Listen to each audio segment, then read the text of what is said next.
ಬಗೆಯಲ್ಲಿದೆ ಬಗೆಹರಿಯದ ಅವಲೋಕನ, ನಡೆಯಲ್ಲಿದೆ ಆ ನುಡಿಯಲ್ಲಿದೆ ತಲೆ ಕೆಡಿಸುವ ಆ ಆಮಂತ್ರಣ.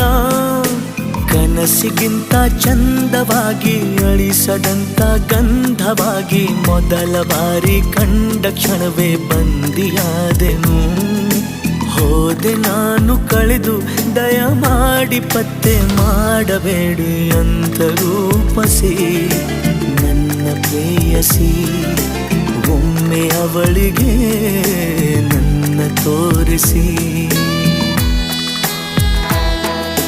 ಮಾತಿನಲ್ಲಿ ಹೇಳಲಾರೆನು, ರೇಖೆಯಲ್ಲಿ ಗೀಚಲಾರೆ.